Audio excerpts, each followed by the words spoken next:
Okay guys, welcome back to another episode. Welcome back to again good bad ugly. இந்த good bad அக்லில எந்த team பத்தி பார்க்க போறோம்னா கேகேஆர் டீம் பத்தி பார்க்க போறோம். அதாவது டிஃபெண்டிங் சாம்பியன்ஸ் கேகேஆர் டீம் பத்தி பார்க்க போறோம். என் கூட யார் இருக்கானா, வழக்கம் போல நம்ம கிஷோர் இருக்கான், அப்புறம் என் தம்பி சூர்யா இருக்கான். ஹைடா. ஹாய் ஹரி. Hi guys. சரி, வழக்கம் போல நம்ம சட்டுன்னு ஆரம்பிச்சிடறேன். நான் வந்து ஸ்குவாடை வாசிச்சிடுறேன், நீ அதுக்கப்புறம் உங்க பிளேயிங் 11 சொல்லுங்க. So Sunil Narine, Andre Russell, Rinku Singh, Harshit Rana, Varun Chakravarthy, Ramandeep Singh, Venkatesh Iyer, Quinton de Kock, Rahmanullah Gurbaz, Rovman Powell, Anrich Nortje, Vaibhav Arora, Mayank Markande, Angkrish Raghuvanshi, Manish Pandey, Spencer Johnson, அப்புறம் லுவித்தின் சிசோடியா, அப்புறம் அஜிங்கே ரஹானே, அனுகுல் ராய், மோயின் அலி, அப்புறம் உம்ரான் மலிக். ஃபர்ஸ்ட் அந்த டீம் வந்து உனக்கு ஓகேவா? ஃபர்ஸ்ட் இந்த ஸ்குவாடை பார்க்கும்போது உங்களுக்கு என்ன ஃபீல் ஆகுதுன்னு? போன தாட்டி எடுத்த அதே டீம் தான். டீம்ல எந்த சேஞ்சஸுமே கிடையாது. ஆனா அவன் லூஸ் பண்ண 2 பிளேயருமே அவனுக்கு போன தாட்டி கீ பிளேயர்ஸ். ஒன்னு பிலிப் சால்ட். அவன் கேகேஆருக்கு அவனும் நிறைய இருந்ததுனாலதான் வேற டீம்ல இருக்க வேற எந்த பேட்டிங்கும் அவனுக்கு யூஸே இல்ல. வேற யாருக்கும் சான்ஸே போல. சோ அது ஒரு பெரிய லாஸ் தான். அதுக்கு பதிலா இப்ப ரீப்ளேஸ்மெண்ட் டிகாக் எடுத்திருக்கான். இப்ப சொல்லாத, நீ பிளேயிங் 11 சொல்லு, அதுக்கப்புறம் நம்ம கேள்வி கேட்போம். பிளேயிங் 11 முதல்ல சொல்லிரு. பிளேயிங் 11 வந்து நரேன் தான் எப்பயும் போல ஸ்டார்ட் ஓப்பனிங். அவன் அது மாத்த மாட்டாங்க. நரேன், டிகாக். ஸோ 2 லெஃப்ட் டாப்ல. 1-1ல இப்ப ரகானே தான் வரணும், ஏன்னா அவன் தான் கேப்டன் அனௌன்ஸ் பண்ணிட்டாங்க. அதுக்கு அடுத்து வெங்கடேஷ் ஐயர் நம்பர் 4ல. நம்பர் 5ல ரமன்தீப் சிங் ஆடுவான். அதுக்கு அடுத்து நம்பர் 6ல ரிங்கு சிங் ஆடுவான். நம்பர் 7ல ரசல் ஆடுவான். 8ல ஹர்ஷித் ராணா. 9 வந்து சிவி வருண். 10ல வந்து நார்ஜே இல்ல ஸ்பென்சர் ஜான்சன். இது ரெண்டத்துல வந்து நார்ஜே ஃபிட்டா இருந்தா நார்ஜே ஸ்டார்ட் பண்ணுவான். ஏன்னா அவன் வந்து பேசர்ஸ்னா அவனுக்கு ரொம்ப ஃபாஸ்ட் பவுலிங் பேசர்ஸ் தான் அவன் ப்ரிஃபர் பண்ணுவான் கேகேஆர்ல. 11ல வைபவ் அரோரா இல்ல உமரன் மலிக். அதுல வைபவ் அரோரா ஏற்கனவே ஆனனால வைபவ் அரோரா தான் ஸ்டார்டரா இருப்பான். இம்பாக்ட் பிளேயரா அவங்களோட ட்ரஸ்ட் பண்ற பிளேயர் ரகுவன்சி, அவன் தான் ஆடி ஆகணும். ஆனா இப்ப அவனை நீ ஆடினேனா ரகானேவும் 1-1 பிளேயர் தான். அவனை நீ அதுக்கு மேல கீழே போட முடியாது. இப்ப நீ ரகுவன்சியுமே நீ அதுக்கு மேல கீழே போட முடியாது.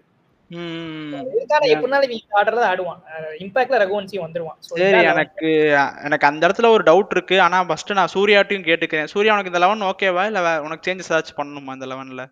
ப்ரோ, இந்த 11 வந்து அப்படியே வந்து கிட்டத்தட்ட வந்து போன வருஷமா தான் இருக்கு. என்னன்னா வந்து இவங்க வந்து ஸ்ரேயஸ் ஐயர் அப்புறம் வந்து மிச்சல் ஸ்டார்க், இவங்க 2 பேருக்குமே வந்து அந்த ரீப்ளேஸ்மெண்ட் வந்து நான் சரியா பண்ணலையான்னு சொல்லி யோசிக்கிறேன். ஏன்னா வந்து ஸ்ரேயஸ் ஐயர் மாதிரி ஒரு ஐபிஎல் வின்னிங் கேப்டனை வந்து நீங்க ரிலீஸ் பண்ணிட்டு அதுக்கு ரீப்ளேஸ்மெண்டா அஜிங்கே ரஹானே எடுத்திருக்கீங்க. ஸோ அது வந்து எந்த அளவுக்கு மேட்ச் ஆகுதுன்னு எனக்கு தெரியல. அதே மாதிரி வந்து மிச்சல் ஸ்டார்க்கு, அவனுக்கு பதிலாக வந்து நீங்க ஸ்பென்சர் ஜான்சனும் ஆண்ட்ரிக் நாக்கியா வந்து எடுத்திருக்கீங்க. ஸோ அதுவுமே வந்து எந்த அளவுக்கு வந்து ரீப்ளேஸ்மெண்ட் ஈக்குவல் டு ஈக்குவலாக எனக்கு சொல்லி தெரியல. அதே மாதிரி வந்து இவங்க பெஞ்சுமே வந்து அவ்வளவா ஸ்ட்ராங் இல்லை. ஸோ ஏதாவது வந்து இவங்க பிளேயிங் லெவல்ல வந்து 2 பேர் 3 பேர் இன்ஜுரி ஆனா அவ்வளோதான் முடிஞ்சு போல. ஏன்னா பெஞ்ச்ல மோயின் அலி, அனுகுல் ராய், ரஹ்மானுல்லா குர்பாஸ், ஸோ உம்ரான் மலிக் அந்த மாதிரி தான் இருக்காங்க. ஸோ அதனால வந்து பெஞ்சுமே ஸ்ட்ராங் கிடையாது. பிளேயிங் 11 மட்டுமே வந்து டிபெண்ட் பண்ணி ஸ்ட்ராங்கா வந்து போறாங்க. சூப்பரான பாயிண்ட்ரா சூர்யா. நான் இங்க இருந்தே என் கேள்வி ஆரம்பிக்கிறேன். ஃபர்ஸ்ட் நீ வந்து அங்கிரிச் ரகுவன்சி வந்து இம்பாக்ட் பிளேயரா தான் வருவான்னு சொல்ற. ஏன் அவன் மெயின் பிளேயிங் 11ல இருக்க மாட்டானா? கிஷோர், நீ உன்கிட்ட கேக்குறேன். மெயின் பிளேயிங் 11ல இருக்க மாட்டானா? உட்கார வைக்கக்கூடிய ஒரே பிளேயர் அஜிங்கே ரஹானே தான். இல்ல நான் என்ன பண்ணலாம்னு இருக்கேன், ரமன்தீப் சிங் உட்கார வச்சுட்டு அங்கிஷ் ரகுவன்சி ஆடலாம்னு இருக்கேன். ரமன்தீப் சிங் வந்து ஆல்ரவுண்டர். அவனை வச்சு நீ 2 ஓவர் வாங்கலாம். இல்ல, எனக்கு ஒரு டவுட். நீ அவனை வச்சு 2 ஓவர் வாங்கலாம்னு சொல்றே, எந்த பவுலர் உனக்கு லீக் ஆகும்னு நினைக்கிற? நிறைய 4 ஓவர் கன்ஃபார்ம் போட்டுருவான், ஒத்துக்கிறியா? நார்ஜே இப்ப இருக்கிற அவன் T20 ஆடி. நார்ஜே வந்து நான் நார்ஜேக்கு பதிலா நான் ஸ்பென்சர் ஜான்சன் ஆடுவேன். எனக்கு அவனுமே ஐபிஎல்ல நீ ப்ரூவ் பண்ணிருக்கான்னு நீ பாத்தியா? இப்பதான் ஆடுறான் அவன். சோ அவனுக்கு டைம் வேணும். நீ அதுக்கு சிவி வரும்னு சொல்றே, 100% அக்ரி பண்ணிக்கிறேன். நரேன் சொல்றே, அவன் பெஸ்ட்ல இல்லைன்னா கூட அவன் எப்படியாவது போட்டுருவான். அந்த 4 ஓவருக்கு அவனோட கண்டெயின் பண்ணி போட்டுருவான். அவனுக்கு ஸ்பின் தான் ஸ்ட்ரென்த். நீ ரசல்லையும் நீ நம்ப முடியாது. ரசல் போறான்னு வச்சுக்க, அவன் எப்படினாலும் திடீர்னு வைக்கிறப்ப திடீர்னு அடிதான் வாங்குவான். வேற நீ வைபவ் வரவராவும் உனக்கு ட்ரஸ்ட் கிடையாது. ஹர்ஷித் ராணா, ரமன்தீப் சிங் வந்து நீ நம்புறியா? ரமன்தீப் சிங் உனக்கு போட்டுருவாங்கறியா? அப்ப போட்டுருவான்றத விட அவன் பேட்டிங்ல அவனை நீ வச்சுக்கிறது, அவன் ஃபீல்டிங் நல்லா பண்ணுவான். நீ ஏதோ ஒரு இப்ப சப்போஸ் நீ உனக்கு உள்ள ஏதாவது இன்ஜூரினா கூட நீ ரமன்தீப் சிங் அந்த மாதிரி பிளேயர் ஆல்ரவுண்டர் நீ எப்படி பெஞ்ச் பண்ணலாம்னு சொல்ற? இல்லடா, எனக்கு தெரிஞ்சு ரமன்தீப் சிங் வந்து அங்க பவுலிங் போடுற எனக்கு தெரிஞ்ச அவன் இப்ப நரேனோட நல்லா போட்டுருவான்னு கேட்டா நான் இல்லைன்னு தான் சொல்லுவேன். அதனால நான் எக்ஸ்ட்ரா பேட்ஸ்மேனோட நான் போயிடணும். ஏன்னா ரமன்தீப் சிங் வந்து நீ எனக்கு தெரிஞ்சு நான் பேட்டிங்ல நம்ப மாட்டேன். சீரியஸா என்ன பண்ணா நீ ரமன்தீப் சிங் வந்து நீ ஆட வச்சுதான் ஆகணும். அவன் இல்லாட்டி உனக்கு அவன் ஆடிதான் எல்லா மேட்சும் ஆடிட்டான் போன சீசன்லாம். அவன் ஆடிடுவான். நீ எப்படி எந்த கணக்கு பார்த்தாலும் இல்லடா அதை விட நீ ரகுவன்சிக்கு அவங்க கொஞ்சம் நல்லா பேக் பண்ண மாதிரி எனக்கு நான் 2 பேரும் தான் ஆடுவாங்கன்னு சொல்றேன். இம்பாக்ட்னு சொல்ல இம்பாக்ட்னா கண்டிப்பா தான் இருப்பான்னு சொல்றேன். இவங்களுக்கு இப்ப பார்த்தாலே உனக்கு 6 பவுலிங் ஆப்ஷன் வந்துருச்சு ரசலோட சேர்த்து. இவங்க 2 பேருமே ஆடுவாங்கன்னு தான் சொல்றேன் நானு. இப்ப இதுல நீ யாரை வெளியே உட்கார வச்சுட்டு யாரை கொண்டு வந்தாலுமே 2 பேரும் ஆடதான் போறான். அப்ப நீ என்ன சொல்ற, ரமன்தீப் சிங்கும் ஆடுவான், ரகுவன்சியும் வந்து இம்பாக்ட் சப்ல வந்து ஆடுவான்னு சொல்ற, கரெக்டா? ஆமா ஆமா. அதுவும் இல்லாம இவங்க ஆக்ஷன் என்னமோ மிஸ் பண்ணிட்டாங்க. இவனோட ஃபர்ஸ்ட் சாய்ஸ் கேப்டனா நீ ரஹானே இருந்திருப்பான்னு அப்படின்னு நினைக்கிறியா? எனக்கு வந்து ரஹானே போட்டது வந்து எனக்கு திருப்பி ஒரு ஸ்டெப் பின்னாடி போன மாதிரி தான் தோணுது. ஆனா ரஹானேவை நான் வந்து அதுக்குன்னு ரொம்ப மட்டம் தட்ட மாட்டேன். அவன் டொமஸ்டிக்ல எல்லாம் தான் இருக்கான். சூர்யாட்ட கூட கேள, அவன் எல்லா மேட்சும் அடிச்சிட்டு தான் இருக்கான். நல்ல ஃபார்ம்ல தான் இருக்கான். பட் இருந்தாலும் அவங்கிட்ட நீ இந்த ஒரு சீசன் தான் நீ மேக்ஸிமம் அவனுக்கு இன்னும் எத்தனை இயர்ஸ் இருக்குன்னு நினைக்கிறேன் ஐபிஎல்ல? எனக்கு தெரிஞ்ச விளையாடுறது 1 or 2 years தான். அவன் நீ வேற எங்கேயும் ஓப்பனிங் ஒன் தவிர அவன் வேற எங்கேயும் ஸ்ரேயஸ் ஐயர் மாதிரி ஆட வைக்க முடியாது. ஸ்ரேயஸ் ஐயர் போனாட்டி அவன் நல்லா கேப்டன்சி பண்ணான். அவன் டீமுக்கு எங்க தேவையோ ஒன் டவுன்ல வந்துட்டு ரசல ப்ரமோட் பண்ண அவன் கொஞ்சம் எனக்கு பின்னாடி வந்தான். அதை இவனால பண்ண முடியுமா எனக்கு தெரியல. எனக்கு இந்த மாதிரி தான் மோயின் அலியை ஆடவே வைக்க முடியாதுங்கிறது எனக்கு ஒரு பெரிய வருத்தம். யாரையுமே எதுவுமே பண்ண முடியாது. சூர்யா சொன்ன மாதிரி இந்த 11ல ஒரு இன்ஜூரி ஆனா கூட அவன் டீம் பேலன்ஸே மாறிடும்.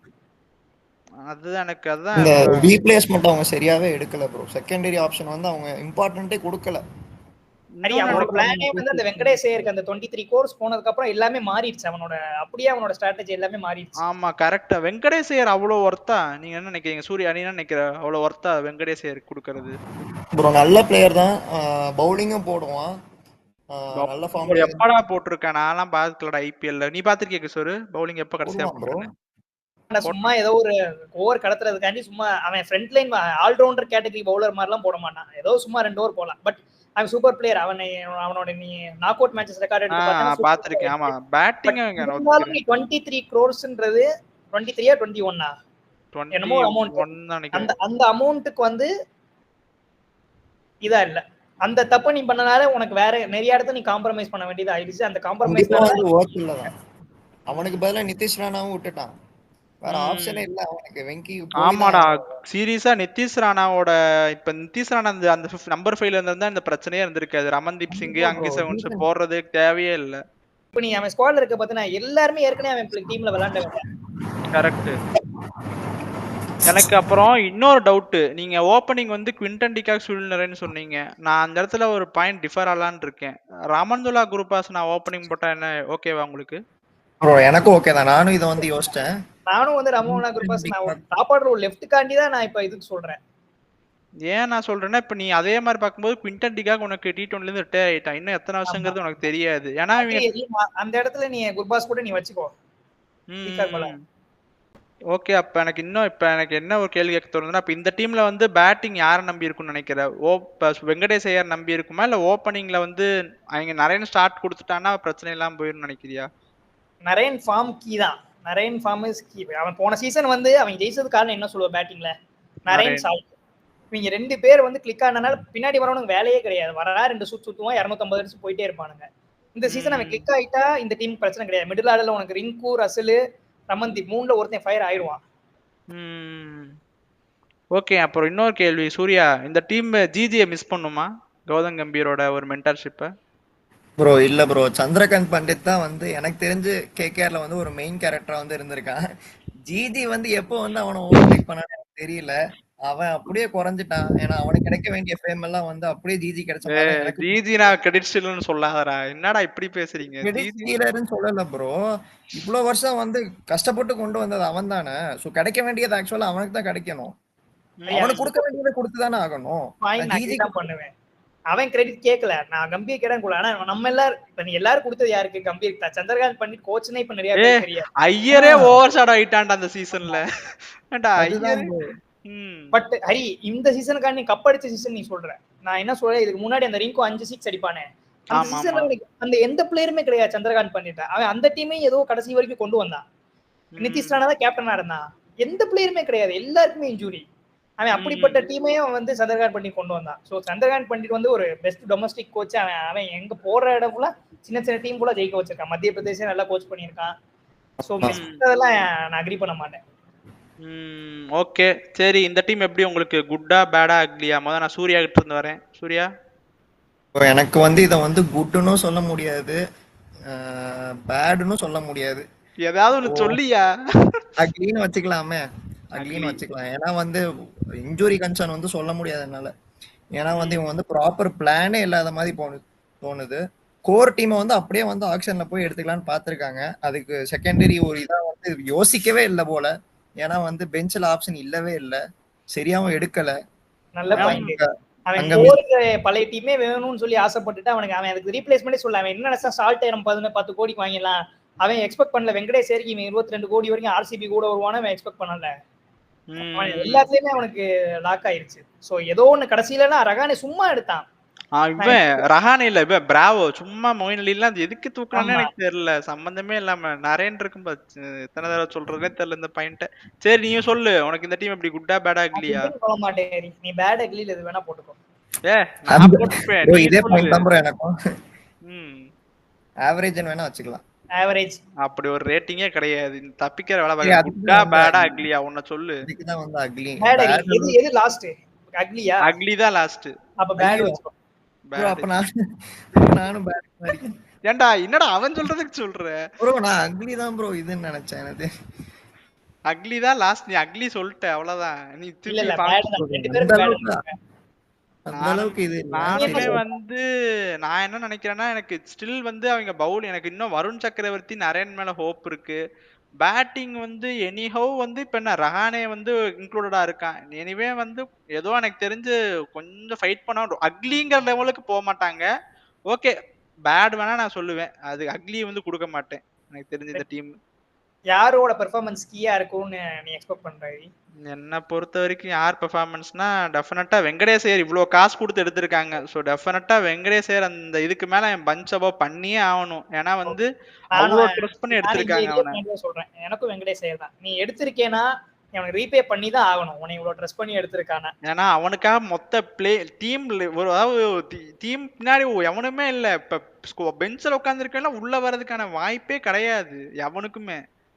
அந்த மாதிரி ஒரு டீம் போயிருக்கனால வெங்கடேஷ் டெஃபினட்டா அவனுக்கு இந்த சீசன் பெர்ஃபார்ம் பண்ணி ஆகணும். நம்ம ரெண்டு பேரும் ரகானேவும் கிளிக் ஆகணும். அவனும் கீ தான்.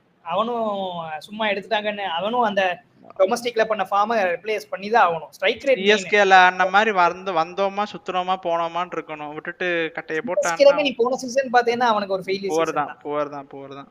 அவங்க பேக் பண்ணி தேஞ்சிட்டாங்க. டேய் சிரிக்காதடா டேய், இருடா வரோம்டா. சரி ஓகே, எங்களோட பாயிண்ட்ஸ் எல்லாம் நாங்க சொல்லிட்டோம். உங்களோட கருத்து என்னன்னா கீழே சொல்லுங்க. இல்லை ஏதாச்சும் ஒரு பிளேயரை நாங்க மிஸ் பண்ணிட்டோம்னா அதையும் நீங்க கமெண்ட்ஸ்ல போடுங்க, நாங்க அதையும் பாக்குறேன்.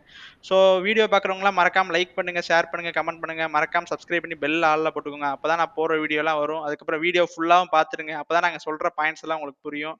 ஓகே, நெக்ஸ்ட் இன்னொரு ஒரு ரிவ்யூல சந்திக்கிறோம். until then is bye from Hari. Bye guys. Bye சொல்லுங்கடா. Bye bro, bye guys. By.